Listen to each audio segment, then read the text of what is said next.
Okay, hi everybody. Good morning. I'm Tracy Hightower. I know quite a few of you from Valley Gives, but some of you are new, and that's really awesome that you're joining us today. Today's focus is stewardship, and Ellen will be up here in a few minutes to talk about that. I wanted to tell you a couple of things about today. So we will be having audience participation.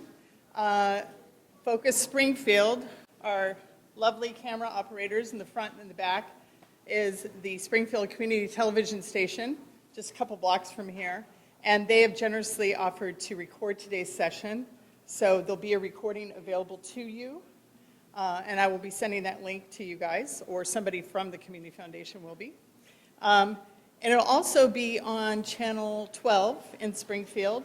And John Abbott, who is the executive director, the president of Focus Springfield, has offered to reach out to the other community television stations to be able to broadcast it.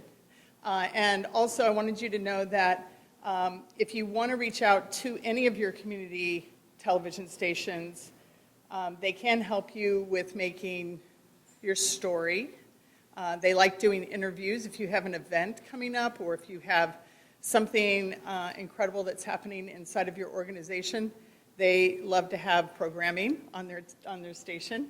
All of the community television stations do. There's one in Springfield, one in Greenfield, one in Northampton, and so I encourage you to reach out to them. If you want to reach out to Focus Springfield, you can do info@focusspringfield.org. Is that .org? .com. There you go. So it's .com, and they're online. You can look them up. And so that's part of what's going on today. So Ellen will be taking breaks to get some feedback for you guys to share your best practices, share your concerns, share whatever you can that will help her understand how to help you, as well as some peer-to-peer learning that might go on here today. I think that's one of the most valuable things about having live sessions, that you can actually interact with your co-organizations. So with that said, I'm going to check out, and I'm going to introduce you to Michael DiChiara. He is our new Senior Program Officer for Capacity at the Community Foundation, and he'll be leading you through Valley Gives this year, which is going to be so much fun. Thanks for coming.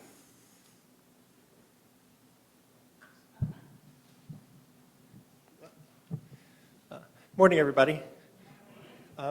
So thank you all for coming. As Tracy said, I'm Michael DiChiara. I'm the Senior Program Officer for our new Capacity Program at the Foundation. I just want to do a few thank yous, and then I'll just give you a couple of words. I want to thank Tracy and Margaret Everett, wherever she is. Tracy did the lion's share of organizing this, and it was a phenomenal job, so thank you very much. And Margaret is going to be walking around later when we do Q&A. We have a mic that's going to be running around, so she'll be bringing you the mic if you have questions. I just want to introduce two foundation staff that are here. Jenna Daisley in the blue is our new VP for programs and is running all the programmatic stuff. And then Sheila Toto in the back is our Senior Program Officer, who many of you probably know from our mission grants and just the grant process over many years. So they are here, and thank you for coming. And again, I wanted to thank Focus TV, because I think having this resource ongoing for people who couldn't be in the room today is really invaluable. And finally, thank you to Valley Venture Mentors, I can never get that out of my mouth, for the space. It's a nice space, and for those of us who live in the nonprofit world, it's nice to have a place where it's a little bit colorful and vibrant and a little bit different than some of our usual settings. So in terms of the capacity program, as Tracy said, the foundation has been doing Valley Gives for 3 years, and it was a 3-year experiment to see how do we bring online giving to the Pioneer Valley and build capacity to nonprofits to sort of raise up the whole valley in terms of effectiveness and fundraising. And after 3 years, the foundation did an assessment and said, huge success, how do we institutionalize it? So although we did shift from doing Valley Gives in December to May 3rd this year, write that down, May 3rd, part of it's going to be coupling with the capacity program. And so today is an example of that. Valley Gives was very effective at doing workshops and trainings, as well as sort of offering the platform, and we're going to continue to do that, but also just sort of figure out with you in partnership what other kind of resources do nonprofits in the Valley need to be more effective in doing their work, whether it's board development or fundraising, donor engagement, storytelling, et cetera. So this is the beginning chapters of an ongoing story together. And then lastly, before I turn it over to Ellen, we're going to be sending out, as I think Tracy said, a link to today's video. But I'm guessing since there's a lot of information and knowledge in the room, there might be other resources that come up. And so we'll send out an email probably next week with any links or attachments, whatever, the things that people sort of raise up and say, oh, we should share X, Y, and Z. We'll make sure that happens. So without further ado, I'll introduce Ellen Lukes from August Fundraising, who I've known for many years, and we're really glad to have her come. So Ellen, you're on.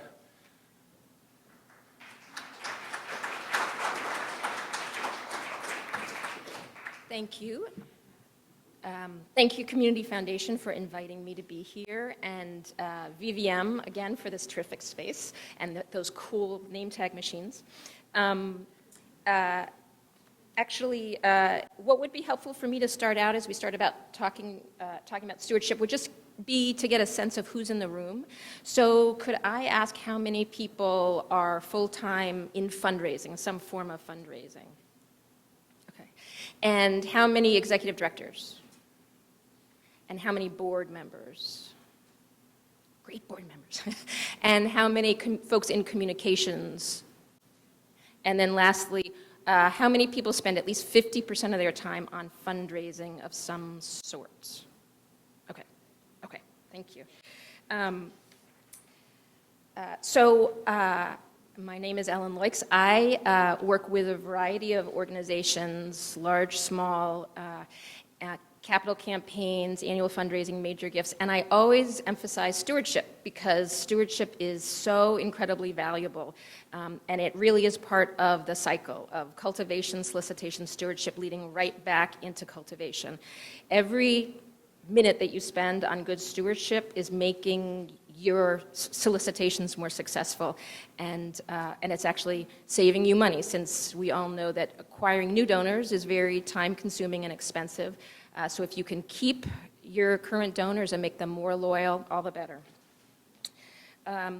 As Tracy and Michael said, there's a ton of experience in the room, a lot of familiar faces. So I really encourage people to share ideas, experiences, best practices, and throughout, as people have questions, please just interrupt me and ask the questions. And I think that'll be actually really helpful, again, more helpful probably than just the slides.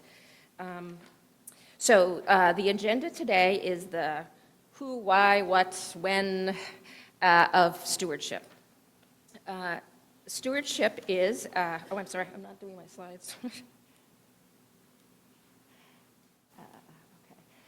So our goal today is to have you leave motivated to really value stewardship, to prioritize it, along with all of your many other tasks. Be committed to involving board and staff, creating a team of folks. Even when you're a really lean staff and lean board, creating a team to support one another and help in stewardship. Commit to making an annual plan, which allows you to do it and do it well. And motivated to be as creative as you can. Stewardship is essentially keeping your donors engaged, letting them know how important they are to you, the impact they have on your organization, that they are part of a team, part of what makes the organization work so well. And it's also, we don't often think of it, but it's also a chance for you and your staff and board to really think about the value that those donors bring to you beyond money. For some organizations that are really engaging their donors, that really feeds them, that motivates them, their staff and their board. Just sharing stories with one another about donors who came in to say, I feel so great about that gift. I had a client last year that had finished a capital campaign a couple of years before, and a donor to that campaign who continued to give annually, came back in and said, I still feel so great about that gift. And actually that person had named a space and really felt good about coming in and showing his grandkids that space and having the chance to show their support for the mission of the organization and how they invest in the community. So why do stewardship? It pays off. It's been proven to pay off in continuing retaining donors and in moving those donors along to increasingly larger gifts. It's important to help your donors really understand that you need them, that your work and the mission of the organization depends on them. It's a chance to build your relationship with the donors, again, so they feel invested. They feel recognized and invested in what you're doing. It's a chance to set your organization apart because, in truth, not a lot of organizations do a lot of stewardship or do it very creatively. And it's also just really a feel-good activity. It feels great to the donors, and it can feel great to the stewards as well. So, with stewardship, what's the message? Obviously, that's the most important thing. What are you trying to accomplish with stewardship? Lots of things. You're trying to let folks know we appreciate you. You make a difference. We did what we said we were going to do. We asked you for a gift to support this project or to reach this goal. We did it. We accomplished it. You're important to us. We do this together. You're a partner. You're a part of our work. You're not just an outsider giving money and that's it. Knowing that you're involved is important to us. We're really good at what we do. We understand our mission and we have really effective ways of fulfilling that mission. And we have plans for the future. We're innovative. We recognize need as it comes about. We are thinking ahead about how we can really make a difference. Actually, let me go back to the message. Any other thoughts on what kind of message stewardship you'd want to incorporate in stewardship? What else would you be trying to accomplish with stewardship? Any thoughts? No? Okay. Oh, I'm sorry.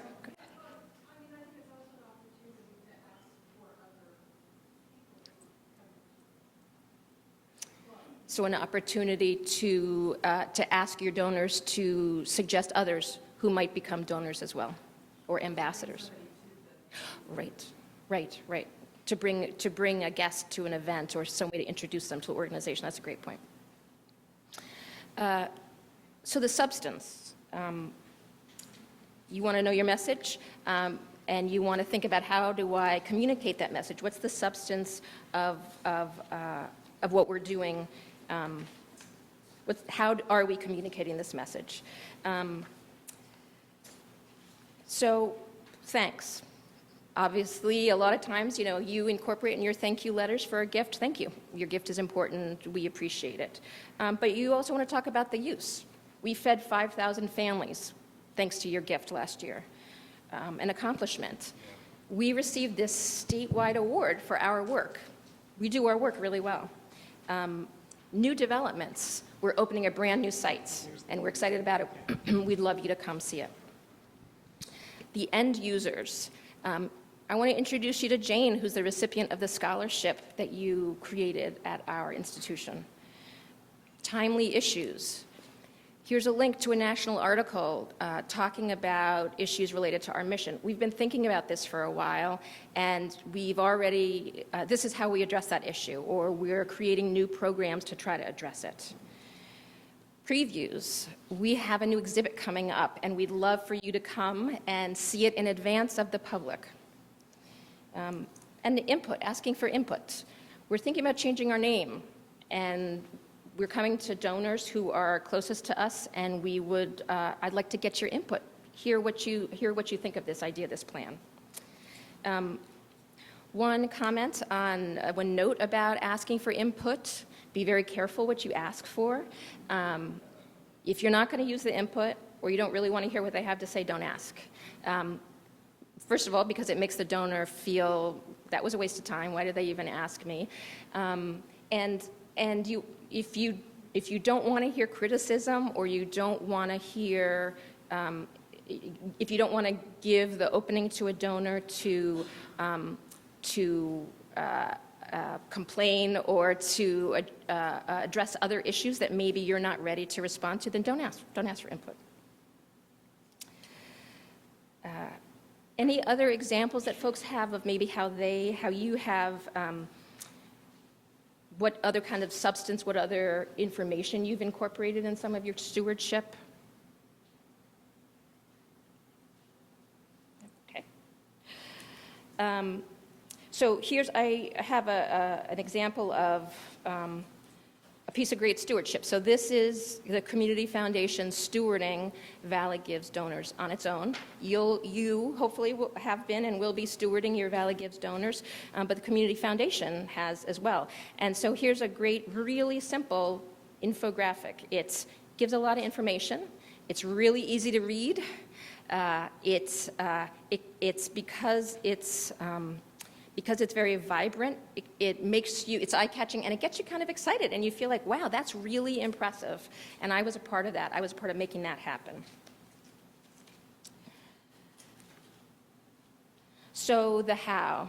There are lots and lots of ways to steward. This is your, this is your opportunity to be creative. So we all send thank you letters. A lot of us write notes, some of us make thank you calls, but there are also, for some of your larger donors or folks you hope to be your larger donors, there are in-person meetings, inviting someone for coffee to say thank you, or again, to share something about their scholarship student or a new program that's happening. Having that face-to-face meeting is incredibly valuable. It's showing them respect. It's giving you a chance to put out information, but it's also giving you a chance to take in information. What are the kinds, when you're talking about the new programs, when do their eyes light up? What are the questions that they ask you? What are the stories that they share with you? Getting that information will inform your future cultivation and solicitation of that individual. So, sometimes it feels like I don't have time to go out and take 10 people to coffee in the next 6 months. It's actually really pleasant. It's a nice chance to get out of the office, and it's incredibly, incredibly valuable. More thoughts on, there are a couple of things on here. So in-person meetings, site visits, again, we're building a new building. We want you to come see it under construction, or come participate in a program, see it in action.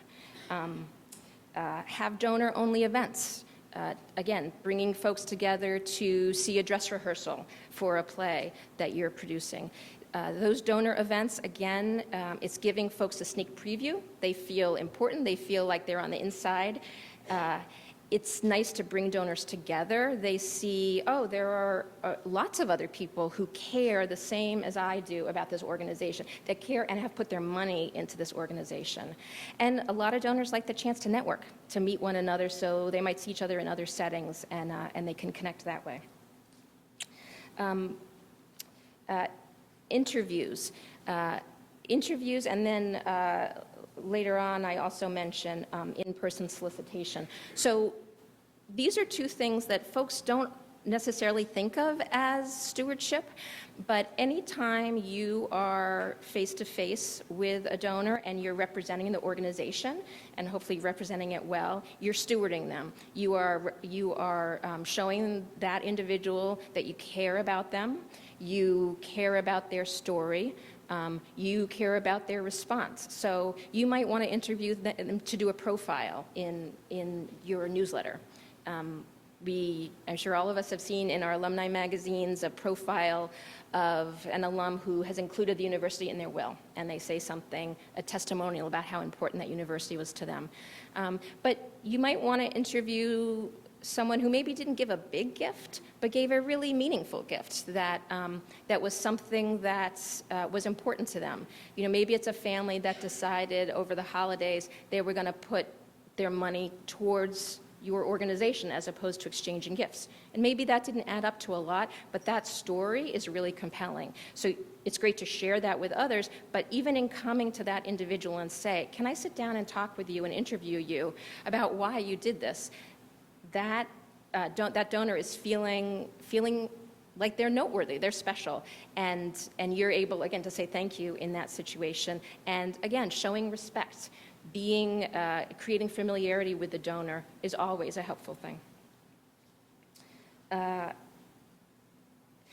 Videos, again, maybe you have videos about the organization that you want to send, that's putting information out, special invitations, newsletters, advance alerts.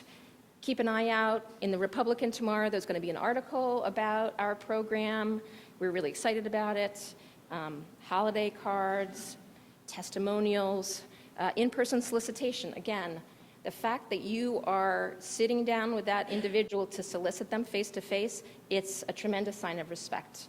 And it's showing them you're really, really important. I'm the executive director, or I'm a board member, I'm the development director, and I'm spending my time sitting down with you.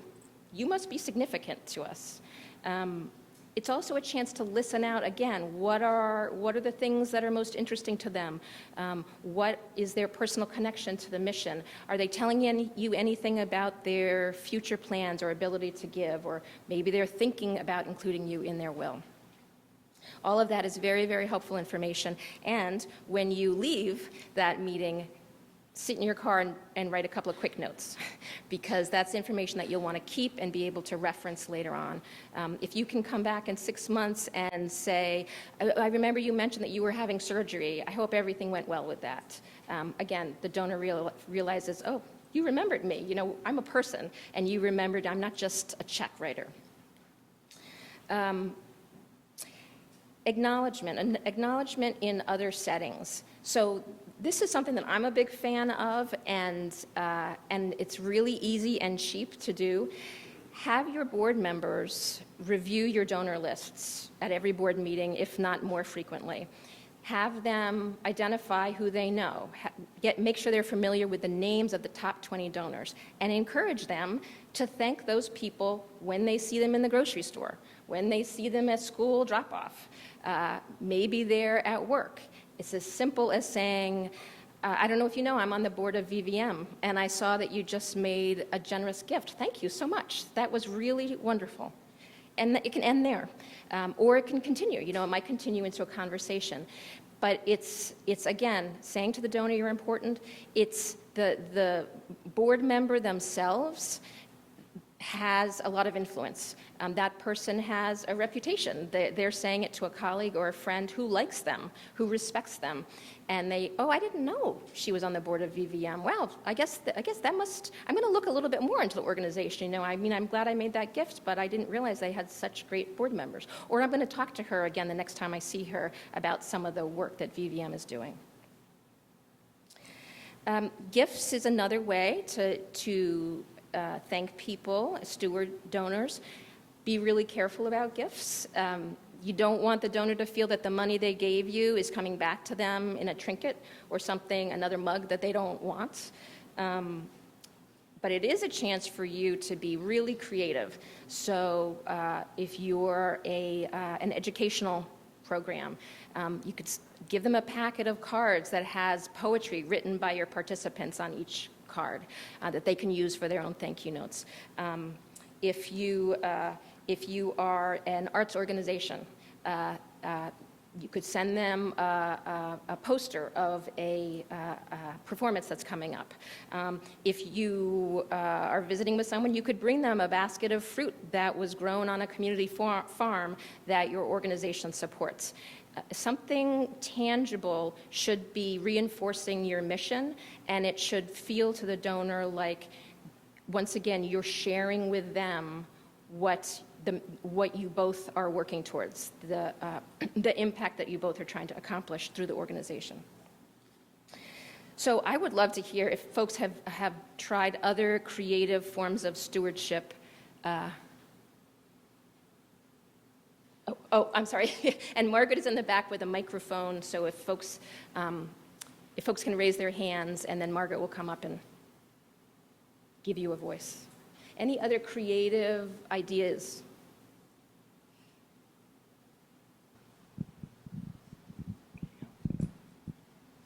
Sorry. We have invited donors to record radio ads to promote events that we've done, or done interviews with them, and like you said, with testimonials, invited them to have that testimonial recorded live and featured in a radio ad. That's a great idea. And sorry, what organization are you with? Franklin County Home Care. So we have our annual Meals on Wheels walkathon, and that's usually how we encourage people to help promote it. Great. My name's Natalie Sacco. I work at Tech Foundry, and we have a wall of support. And so donors over a certain level get to have their names or logos put on the wall.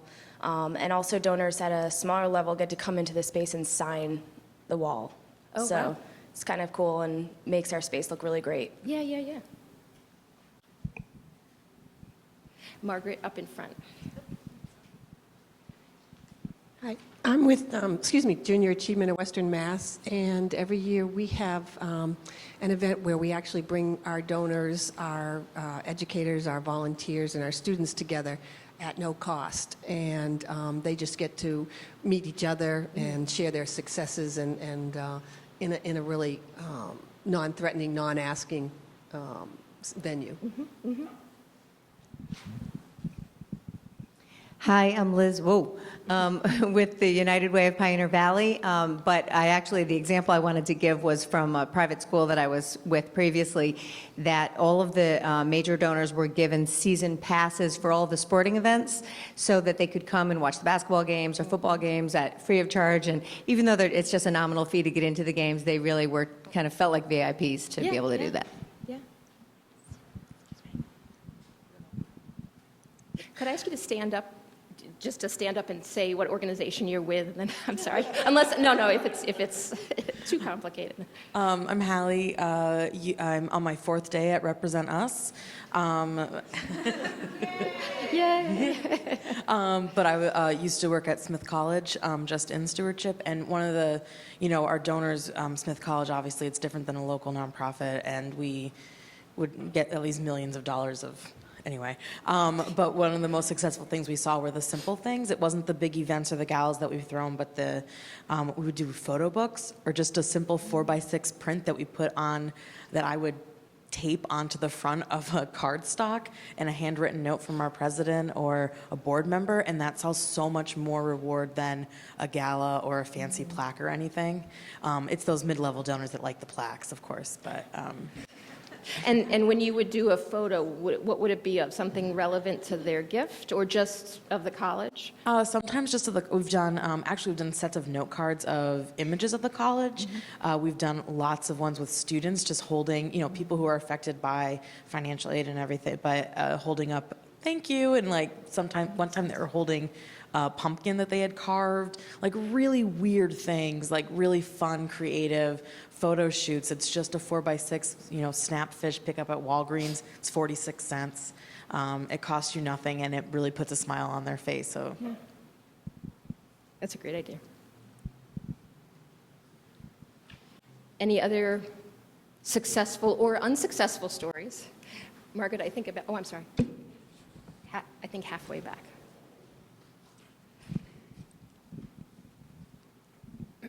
Hi, I'm Sarah. I recently started at the United Arc, and we had a vehicle donated to us. So we're putting stickers on the side of the vehicle from the business that donated the car. Oh, that's great.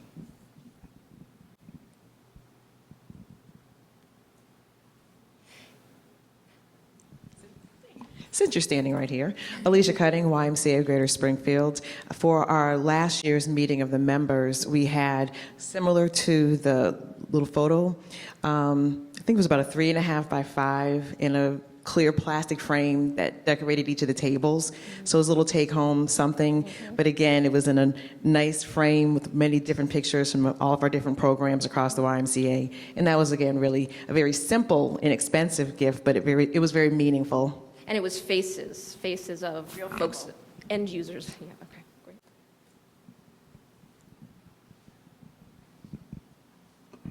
Hi, I'm Shelley from The Garden, a Center for Grieving Children and Teens.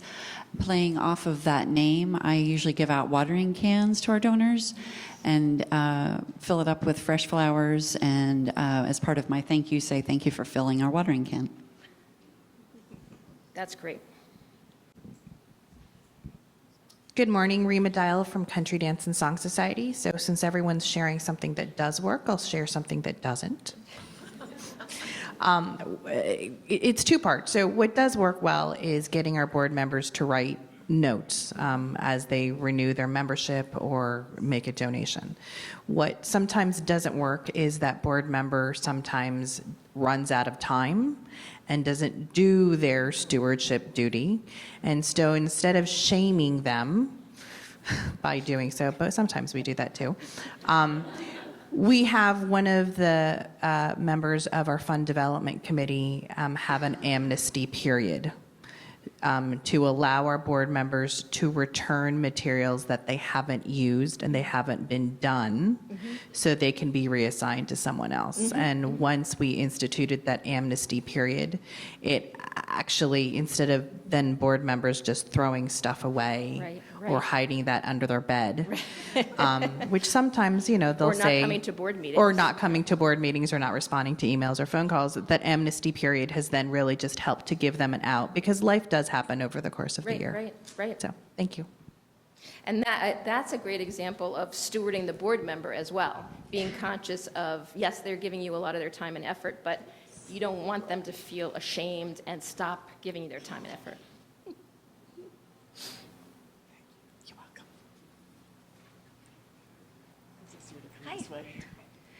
Hi, my name is Chris Allard. I'm with Square One. I'm formerly with the YMCA. It's good to see my friends back there. Hi, guys. One of the things that I think is often overlooked, particularly for the maybe lower level or in-kind donor, is social media. It's real time. Somebody donates something to you. For example, we just had a Christmas tree, a beautiful Christmas tree donated at one of our sites. Posted a picture of it, decorated, called out the donor on Facebook and tweeted about it. And it's real time, it's fast, it's free.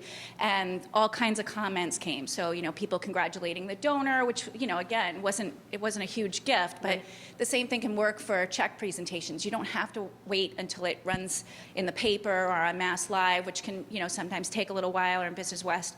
Those are all great vehicles, but you can get it out there and reach thousands of people for free in a second. And that donor feels really good. You just want to make sure you have their permission to do that. And with Valley Gives, I mean, that's similar with Valley Gives, right, where you can give that immediate acknowledgement. That's right. And actually, that's a great point. So in some cases, if you are going to share that information publicly about getting the donors okay, with if it's a testimonial or it's a story. Any other ideas? Again, things that didn't work are just as valuable as things that do work. No? Okay. Let's see.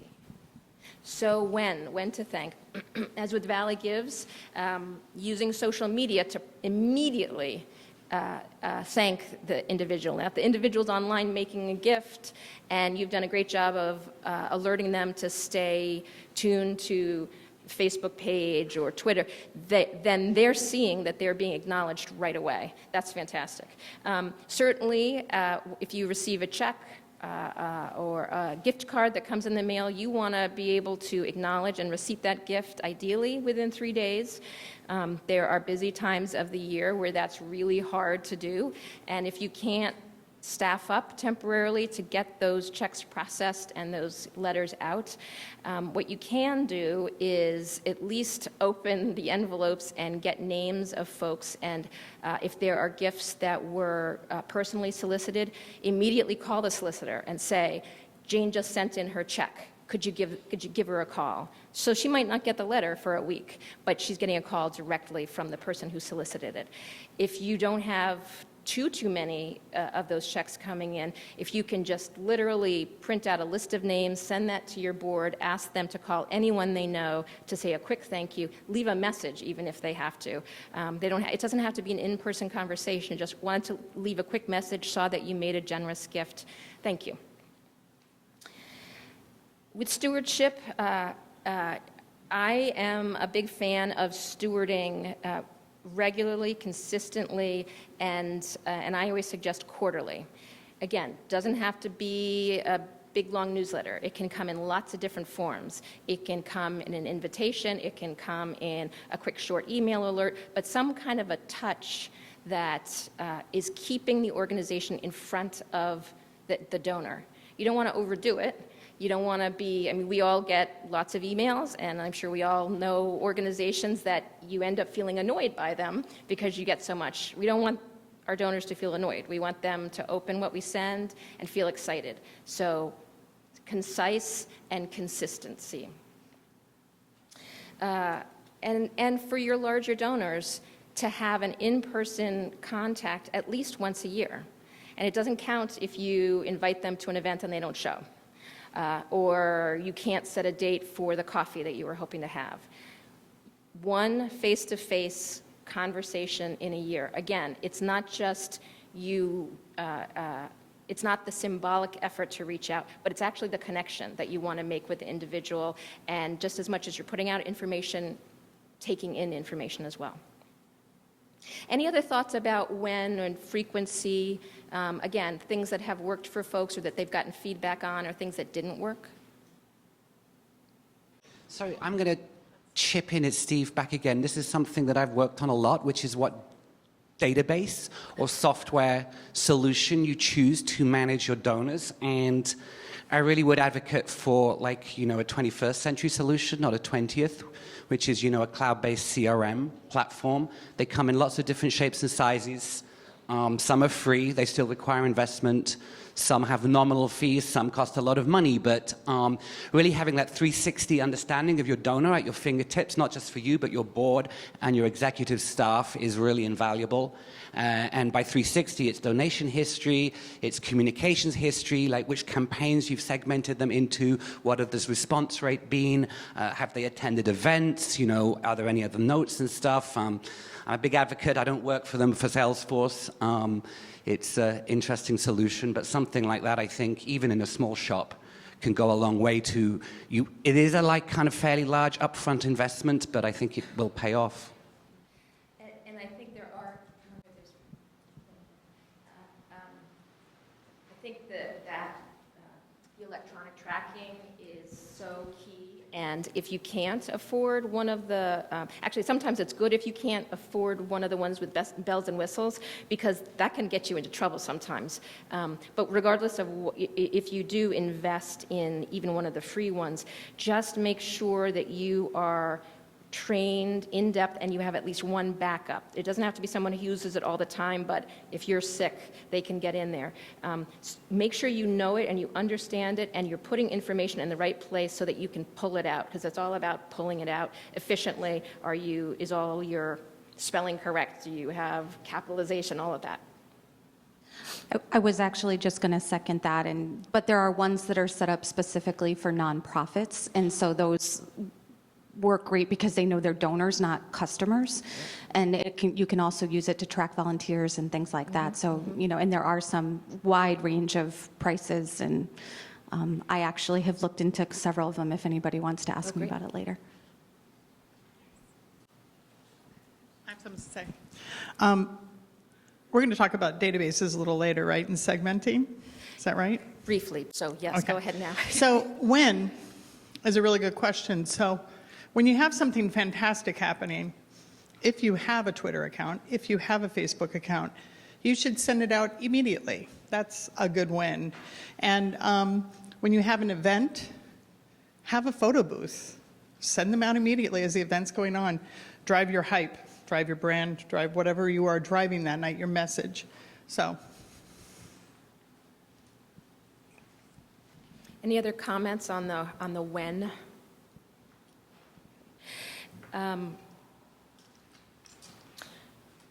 So as I feel like every single topic, as we talk about it, a recurring theme is listening. It's really important to get information out there so that your donors feel good, informed, excited. It's just as important for you to be listening back, listening to what they're saying, to the messages that they're giving, whether it's face-to-face with a major donor or it's a survey of how do you want to be communicated with. Listen to what they're saying and reflect back to them what they're saying. We heard you, even if you can't do it, we heard what you said, and unfortunately we can't do this at that time, but we heard you. That's the gathering of the information that's going to make your future cultivation and solicitations more effective, because you can really target them. You can strategize around what those, either as a segment, as a group, or as individual major donors, what's going to work the best with them. So who gets stewarded? Everyone gets stewarded. Your donors, obviously, we've been talking about that. Your business sponsors, if you have local businesses or corporations that sponsor events for you, they absolutely should be stewarded. A lot of times we think, well, I put their logo on my website and that's enough. So there are a lot of times other creative things you can do with business sponsors. They might have different motivations than your individual donors would have. But there are ways, again, to be creative with that. Volunteers, board members, they give a lot of their time. Board members, hopefully, are also giving their money. So as much as they're helping you do the solicitation, it's important to steward, as much as they're helping you do the stewardship, it's important to steward them as well. So, for instance, when you have a database, when you're tracking your contacts, make sure your board members and former board members are identified as such. And again, you're thinking about what are particular ways that we can steward board members and former board members that, again, reflect that relationship and that commitment that they have to the organization. So actually, can I ask if, oh, I'm sorry, go ahead.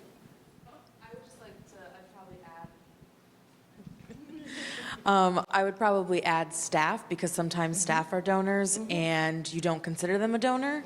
And a really quick little thank you note, even on a Post-it note, which I've done before. They're like, oh my gosh, no one's ever thanked me for my donation. I've worked here for 20 years. Even if it's a little bit, because we all work in nonprofits, we know how special that is. So I would just add, don't forget your staff. Unless it's just you, in which case get a mani-pedi.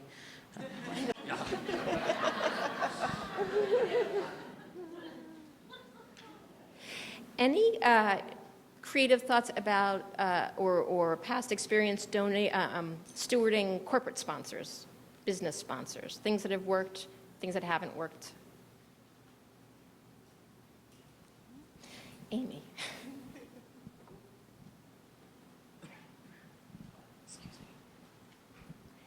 Amy Marsters with the Northampton Survival Center. We just actually published our new newsletter, and which was great. Thank you. And for anyone that we highlighted in that newsletter, we added a personal note to it and sent it to that business to make sure that we're acknowledging them and appreciating them and making sure that they see it. We have also in the past done a specific issue on just our business sponsors and business community members, and did a specific targeted mailing to all of them with that issue as well. And Amy, that newsletter that focused on business sponsors, that went to your whole donor list or just the businesses? Everybody got it. Everybody. Eventually, That's great. yes. That's great. Thank you, Jennifer Conley with Junior Achievement. And we, the bulk of our donors are business donors, and so we will do, depending on what they like, we do press releases, and we'll get their input with a quote. We try to include pictures.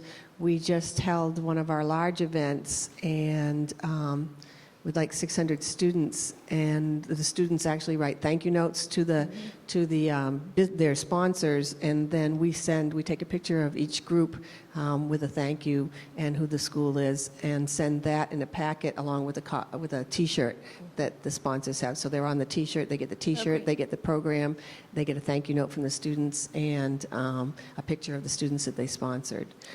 This year we also added, as the donors came on Facebook, we put out a thank you and a link to either their Facebook page or their website. Mm-hmm.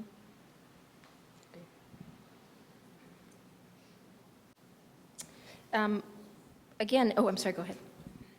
I was going to say, I don't know if you would consider foundations also in those business sponsors. So we get a lot of support from larger foundations, and we have sent them photo books from like Shutterfly. They're actually not that expensive to make, and they have promotions all the time. And also for some actual for-profit businesses that have offered pro bono work for us or other things, we usually stop by with plates of homemade cookies or, nice things like that, especially around the holidays, to let them know that we really appreciate what they do for us. The human touch. Any other thoughts about creative ways to steward volunteers or board members?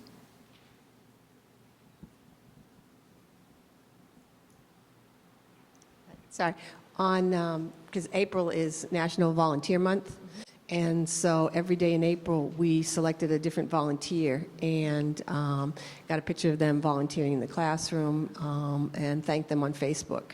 And since we work with schools, May is National Teachers Month, so we did the same thing with the teachers. And that really increased our our followers on Facebook. So, but they really enjoyed that, so we're looking forward to doing that again.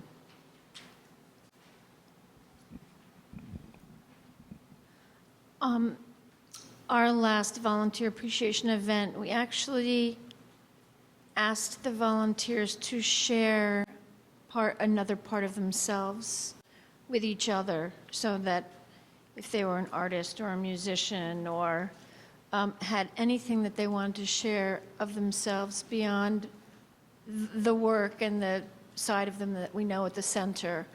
And it was a very nice event. Just getting to know them more, getting to know each other better. It was a nice event. And those are, Amy, those are volunteers that maybe don't know each other because they have different shifts. So we recently started a new program where we're featuring a different volunteer from one of our various programs that use volunteers each month. And so I've been going and doing an interview with them and then writing a story that's put into the newsletter. But to make it a little more exciting and interesting, I've also been recording the interviews just using my smartphone and then taking those interviews and boiling them down into like a 60-second radio ad. So that can be really interesting. We did one with a Meals on Wheels driver, and it was outside, so you could hear him loading his car, and he was talking about what he was doing. And it just created a really fun way to both engage the volunteer and get them excited to hear their voice on the radio, and also reach a lot of potential other volunteers who could be hearing it and think, wow, that sounds really fun. I never realized it was like that. And actually, you've mentioned radio ads before. Can you talk a little bit about that? Are those PSAs? Are they paid ads? Yeah, we have paid ads on different radio stations up in Franklin County where it's a little more affordable. And they are already things that we have, contract ads with them, going back for several years, for longer than I've been there. So we used to mainly focus on talking about our programs and what sort of services we offer, but I've been trying to use the radio ads, since we're already paying for them, and use them to do some more storytelling and just to make them more than just talking about ourselves, talking about the people that we work with and actually featuring voices of those people. And that's been, I can't say how successful it is for volunteer recruitment, but it's definitely caused some buzz amongst people who hear the ads, and the people who are featured in them in their, their own little communities get really excited about that. Has anyone used community television in any ways for stewardship or actually for anything? Northampton Community Television recently made us a promotional video to help recruit employer partners, which are they're not financial donors necessarily, but they're people who work with our organization, and they did an incredible job. And they do that's a free service that they offer for nonprofits in the Pioneer Valley. We're based in Springfield, and Northampton Community Television was still willing to work with us just because they happened to reach out to us. But I highly recommend working with their team there, reaching out to the community television organization that's closest to your organization. It's a great experience. Great.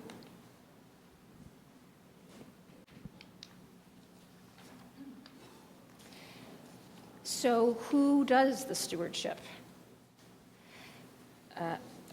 Again, everyone does it.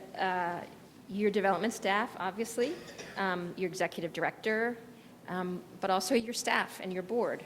Let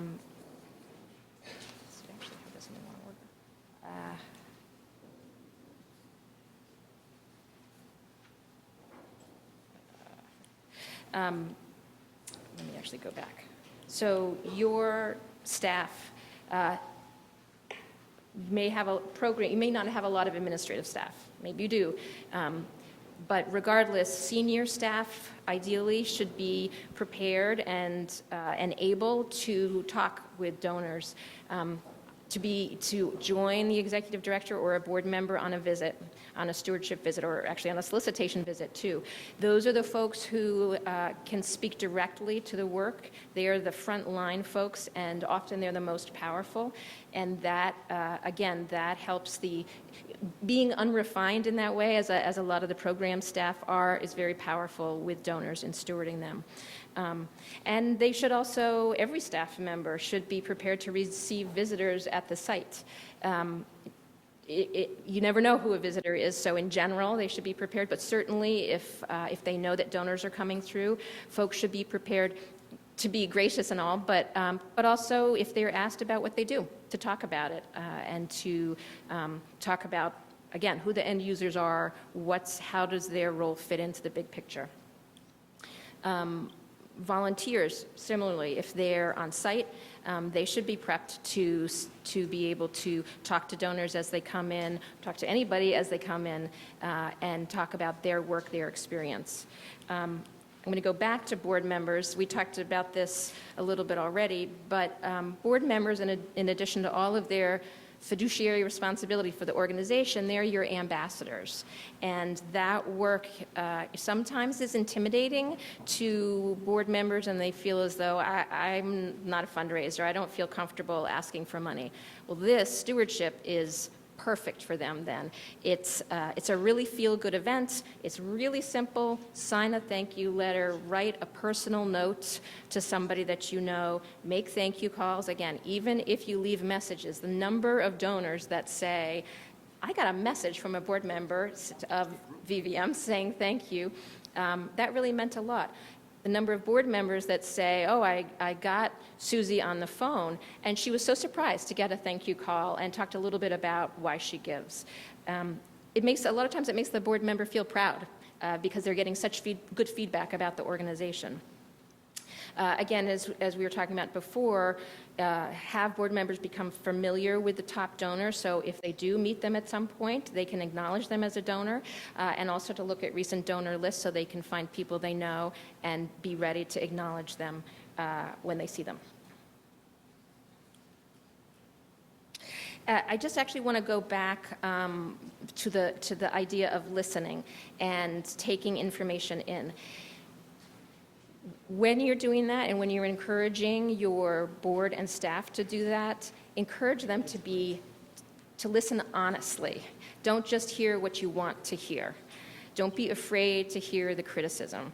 It's better to hear the criticism in a stewardship visit than to have it reflected in the gift. I have talked to board members who come back and say, oh, she loves me. She's gonna give again. Well, do you have a sense of what most interested? Oh, she'll give anything that we need. Maybe that's true.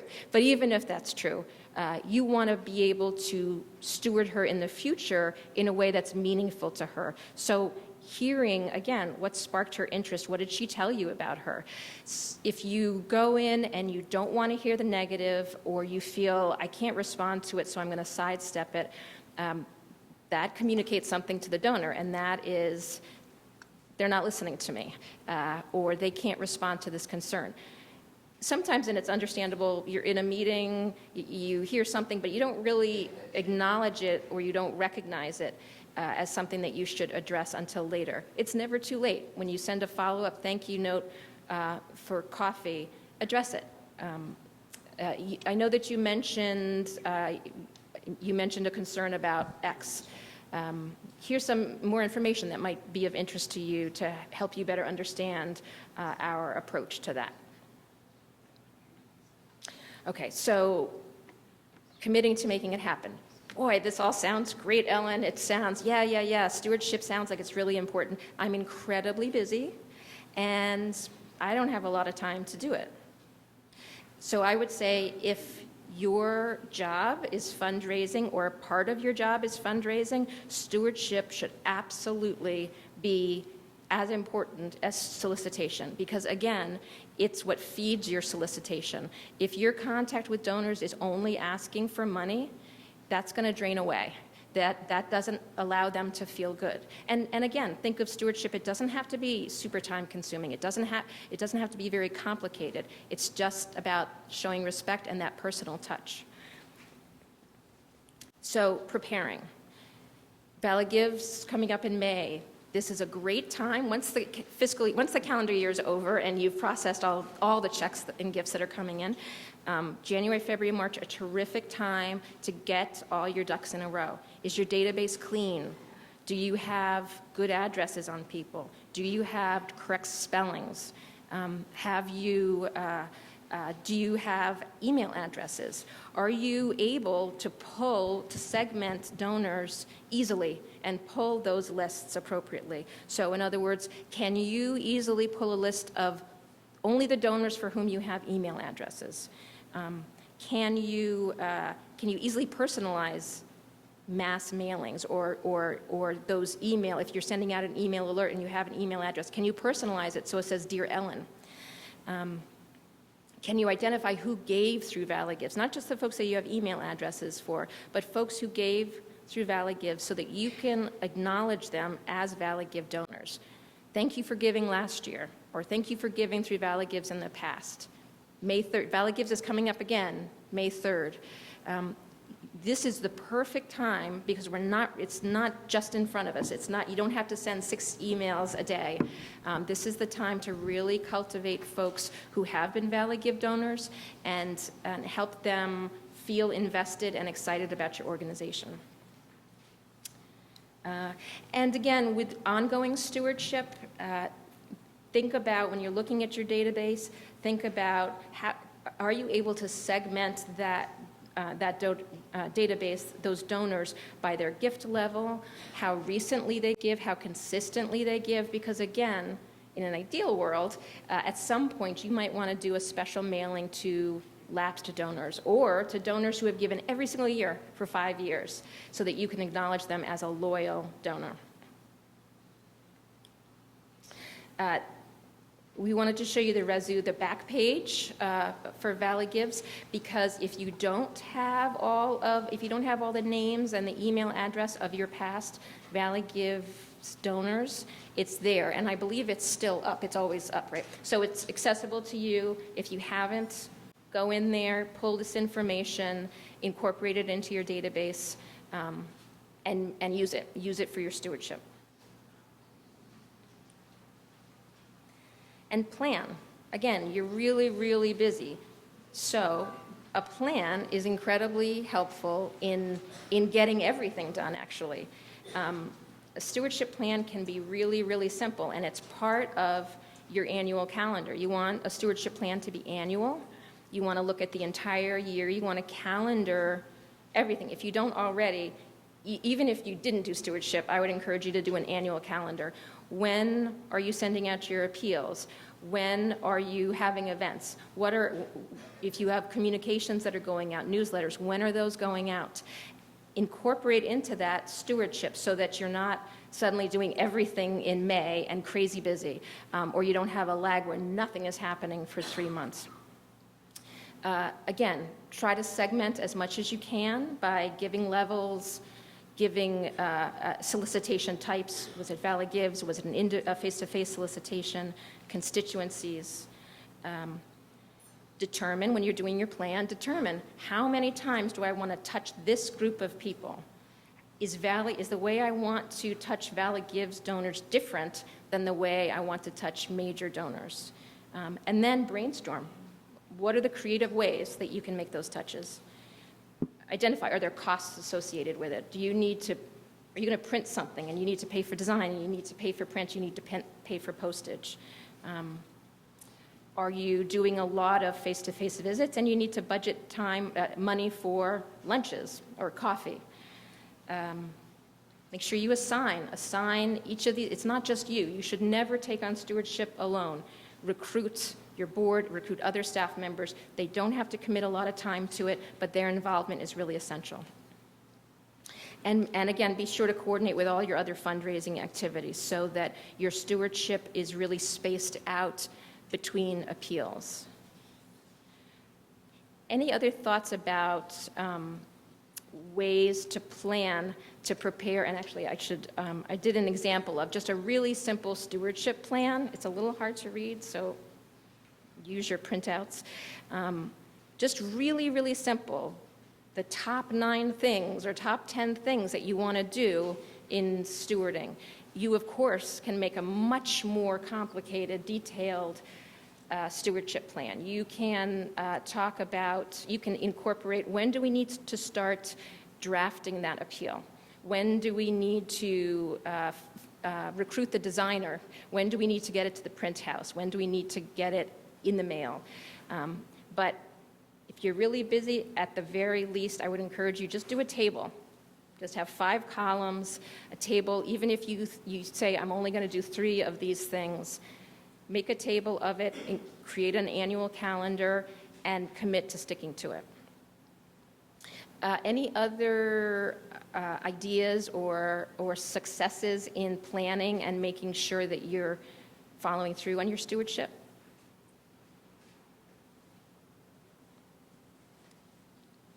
No. Hopefully that's because those of you who are doing it are so successful. So implementing it. You have a plan, again, that's great. Implementing it. It's only as effective as what you do with it. You could stick to the timeline. It's the consistency and the quality of the stewardship that makes the difference. If you have long lag times, that communicates something, again, to your donors. It might be subliminal, but the message is, maybe they don't have their act together, or maybe I'm not important. If you are very consistent in how you communicate with them and the tone that you're using and the creativity that you're using, again, if nothing else, you're setting yourself apart from other nonprofits who are reaching out to these donors. Put time in your calendar. I've talked to folks who say, I put aside an hour a week to make thank you calls or to draft. I'm the executive director. I have a ton of other things to do, but I set aside 1 hour a week to do this aspect of stewardship. There are so many things that you're doing, even if your whole job is fundraising, so many deadlines that come up, so many urgent things, so many, donors coming for a visit. It's really easy for stewardship to get backburnered. Very easy, because it's not urgent. It's not that the state proposal to the state has to be in by 5 o'clock. But if you don't keep 2 years timeline and you don't consistently do it, it loses its effectiveness. And if I want you to put time into it, and I want that time to be worthwhile. So stick to the timeline. And again, when you're doing planning, if if you're overly ambitious in your planning, then acknowledge that and shift it. That stewardship plan can be a living document. You should at the very least evaluate it every year and see what did work, what didn't work, both in recruiting donors, but also what didn't work for us as an organization. Was it timing? Was it lack of resources? And don't do it alone. Absolutely, when you create the plan, even creating the plan, bring in a team of folks to brainstorm, to think about it. That helps get them invested and thinking, oh yeah, I could do a thank you call. Ask your board of it. Demand it of your board. It's really, really simple. It's just feel good. Again, folks may be resistant. Just ask them to give it a trial run and see how they come back. Have them come back and share that. And that, I should say, with acknowledging donors in other settings, board members acknowledging donors in other settings, it's a great exercise to ask board members at every board meeting, can anyone talk about about meeting a donor in a social setting, and tell us about that. that it both is exciting, it builds other board members' sense of, oh yeah, there are donors out there that are excited about us, and it also makes them realize, oh, that's not so hard. If he could do it, I could probably do that. So with your stewardship, after you prepare and you plan and you implement, evaluate. What did you aim to achieve, and how successful were you? How many donors did you have that renewed? How many increased their gifts? How many decreased their gifts over the year? How many lapsed donors did you re-engage? How many did you lose? And how many new donors did you acquire? A lot of times with fundraising, you just need some time. You can't say, well, it didn't work this month or this year, and so it's not going to work. There are some things which are clear. If it's not appropriate for your organization, it's not. But generally, give it a year. Give it a year to see both if it's effective, but also can you make minor tweaks to it to make it more effective. So actually, let me just jump back and ask again, have folks who have done any form of stewardship, even if it wasn't a formal plan, talk about how you prepared, how you implemented stewardship, and how you evaluated that, or have you not evaluated it, but just have a gut feeling about it? Or any folks that actually have a stewardship plan, I should ask.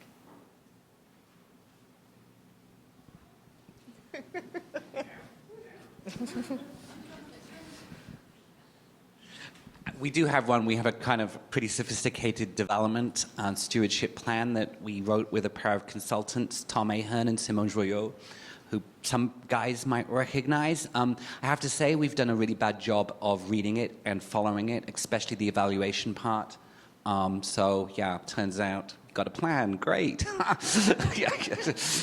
Now we got to do it. And have you thought through how you could actually follow it? What changes you need to make to be able to follow it? I don't engage the board enough. I do not sort of get the board engaged in all of these different levels of activities that they really need to be, and I think that would be the big change agent, but it's just trying to make that happen.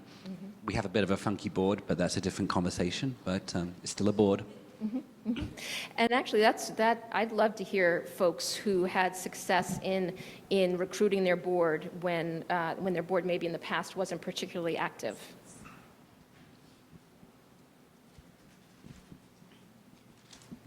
Just recently, I'm just finding that we have a board of about 10, 12 people, and we are totally on the bandwagon of the subcommittee board, so that they will take responsibilities for marketing or development, but they are not going to be encumbered by all the meetings. And this way, I mean, it's just generating more excitement for more people to join the bandwagon. Yeah.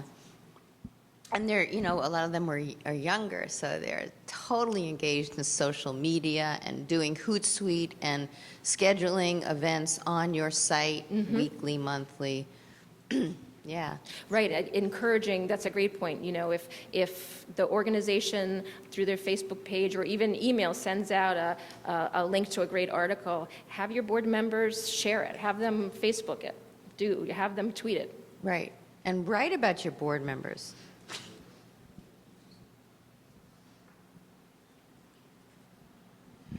Again, not speaking in my current position as I'm going to be developing a stewardship plan, but previously what I found really helpful was to color code. I do that a lot. Some find it annoying. I love it. And to, is it an event? Is it a solicitation? Including the solicitations in there in your stewardship plan so you know that you're sending a thank you right after. I also went ahead and pinged myself. If I knew I had to be sending a thank you out in 2 weeks, I actually put a reminder on my calendar. And even better was got my team involved over the past year. And so they're like, oh, Hallie, you have a thank you note that you have to send out soon. And I was like, oh, crap, I do. But it was a really great way to get other people involved who don't always think about in stewardship. I feel like there are events and there are reporting out. and it's all the other stuff that is really important. And I got other people involved with that. But so sending reminders, like sitting down, putting them all in, and then you get that pop-up on Gmail or whatever calendar agent, you're like, oh, I'm glad I did that because I would not have remembered.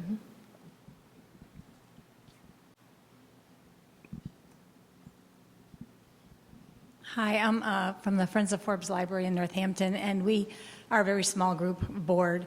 But what I found is successful with us is that we have kind of sub boards. We have a group that runs the garden tour, and that's just what they do. And they don't do anything else, but they do an amazing job with it, and all the money that they make comes into our organization. So I think it's kind of a good idea if you have a group or one person who's interested in a certain aspect to get them going maybe on a little sidetrack and then have that money that they raise come in to us.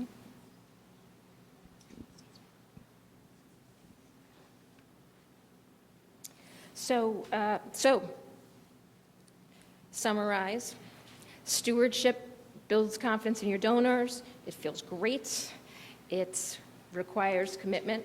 It requires planning. And it pays off. It really pays off in your gifts, and it pays off in loyalty and spreading the word about the organization, raising the visibility and raising community respect. I'd love to ask if there are any last questions that folks have or comments.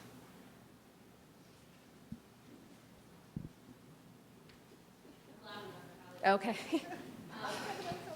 So going back to staff as ambassadors, something that I think we struggle with at Clark is getting our staff to realize that, Clark is a brand apart from being a school. I just was wondering if anyone had any best practices for engaging their staff and realizing that they help in the development plan as well. Mm-hmm.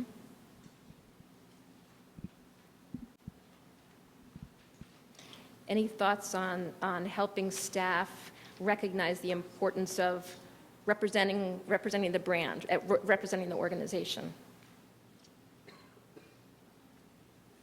Tracy? Yeah, I would say make it as easy as possible. Your staff is already probably full to max, so prepare a packet for them, that has what you're promoting, when you want to send it out, how they can send it out, and include them that way, because just doing a tiny thing will engage them to do the next thing and the next thing. So be prepared when you do your planning to say, okay, the development staff's doing this, and the teachers are doing this, and our kids are going to do this, because kids are great stewards as well. So, yeah.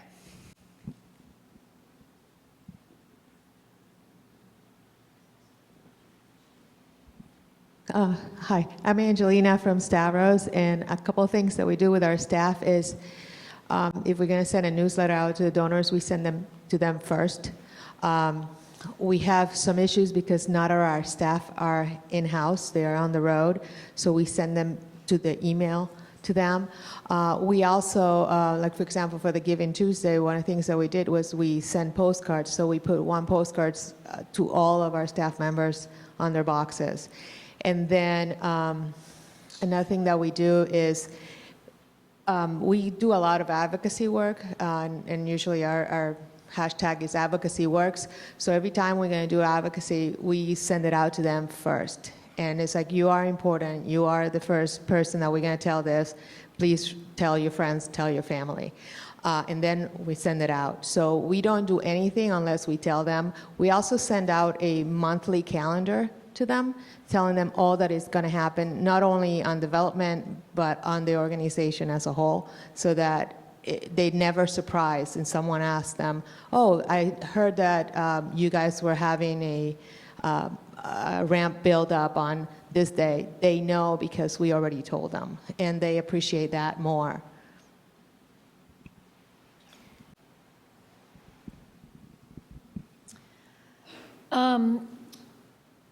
So we're just a staff of about 6, but we have about 150 volunteers.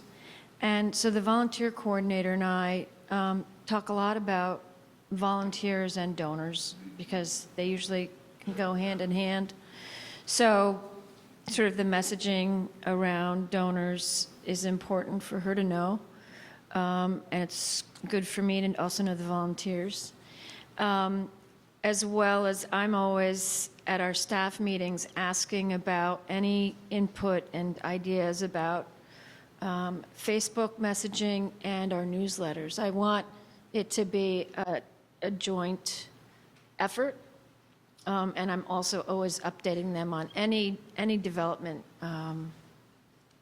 ideas and energies that we have going on. I also, something that I encourage organizations to do as preparation for any kind of fundraising or external activities is bringing groups of, whether it's staff together or board together, and asking them, why are you involved? Why do you love your job? Or board, why do you give your time, so much time, to this organization? And have them just talk very personally about that feeling that they have. That's inspiring to others, but more importantly, it gets them in touch with not just the talking points they're supposed to, that they get from on high, but why, what's deep, what's personal about it. That's easy to remember, and it's easier for them to share, again, whether it's at the site when there's donors or just in daily life. So I encourage folks, if you have other questions and I can answer them, to let me know, or certainly, oh, I'm sorry. Hi, I'm Susan Marinac from Montague Catholic Social Ministries in Turners Falls. And we do family services. And we just, in our appeal this fall, have a campaign for people to become sustaining contributors. And so as part of the newsletter that went out with the appeal, all the staff wrote what sustains them in the work that we do. Great.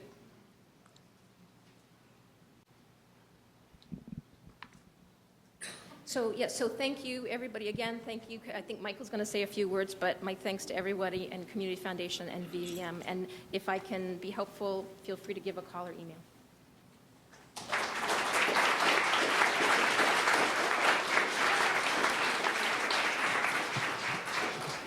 Well, in closing, I just want to thank Ellen, because I think it's really a great opportunity to have her share, and then clearly all of you to share. It's our approach at the Community Foundation with doing these things is if we get enough people in the room, there's lots of wisdom in the Valley. So, we can just sort of share across organizations and histories. I want to specifically just thank VVM again for hosting us, because this is a great space, and they did a lot more than just offer the space. And I want to thank Tracy for organizing it. I also want to thank people who came from Hampshire and Franklin. As someone who lives in Franklin County, I know it's sometimes a schlep to come down to Springfield. And as we gear up for Valley Gives, what we're going to do, and I think has been done in the past, is make sure that we space out the workshops and trainings so that they're across the valley vertically, so that everyone gets a chance to travel and visit new venues.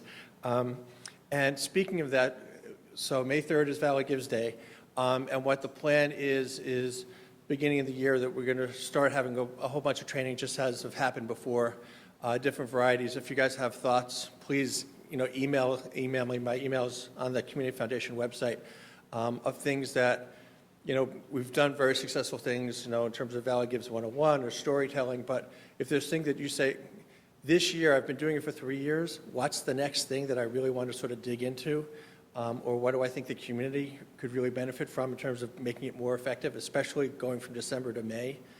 Just shoot me a quick email, because at this point we really are developing the plan.